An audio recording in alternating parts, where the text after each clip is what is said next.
It looked like his Indian career was over, probably in all 3 formats. You know, he'd not been a retained player from KKR in the IPL.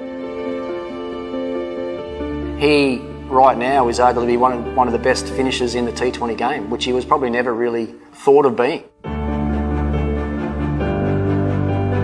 I thought his playing days were over and he's transferring himself into the commentary box, but he's gone back the other way. I'm pleased and also quite surprised, to be honest, the way that he's been able to turn his career around in the last couple of seasons. It's a great achievement because it's not an easy thing to do. To get better at that age is not easy. Early in his 30s is probably where we're all at our best as cricketers and certainly as batsmen, but for him to be at his absolute best now at 37 is a great achievement.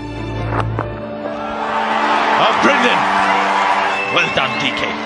It would have only been 6 months ago that he probably felt he's behind Saha, Pant, Samson, KL. So he would have been behind all of those guys. And to stay motivated, to think that he's going to be good enough to get back in the team ahead of 4 or 5 other keepers would have been a really difficult thing to do. But you know, one thing I know about Indian players that I've worked with is that they never give up the belief that they're good enough or can play for India. And that want and will just to play one more single game for their country is fantastic. So no doubt at some stage Dinesh would have had some doubts if he was going to make it back, but the way he's played, he's made it impossible for them not to pick him. Seemingly every time he's gone into a game in the last 12 months, he's made a very big impact on that game. It's almost an old man's game. I mean, everyone says it's more physically demanding because of the pace the game's played, but just the expertise and the knowledge that a lot of these more experienced players have, they find they understand game situations and they know what they need to do and they get it done more often than not. You know, MS is a great example of that still. You know, Dwayne Bravos and the Pollards and these guys that have played God knows how many games. Even think about Malinga. You know, he played up until his late 30s as well and was still as good as ever with the ball. So it's definitely an old man's game, experienced man's game. But to get better at that age it can't be easy. Well played.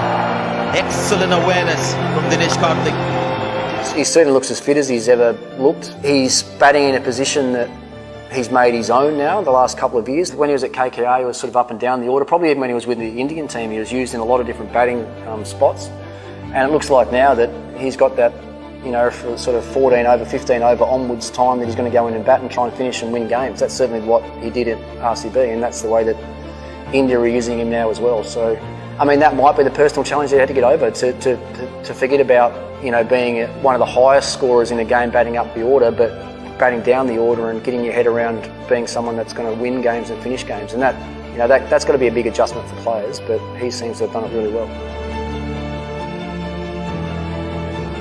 I see him bringing a game that is full of confidence at the moment. I think that match-winning attitude, I don't think there's much fear of failing with him. I think because he's been successful for a long time now, he just thinks he's going to keep being successful. He's not scared of failing, and that going into a big tournament I think is really, really important. In big tournaments you need guys that are willing to do that and not freeze on the big stage, and I think that's what Dinesh will bring.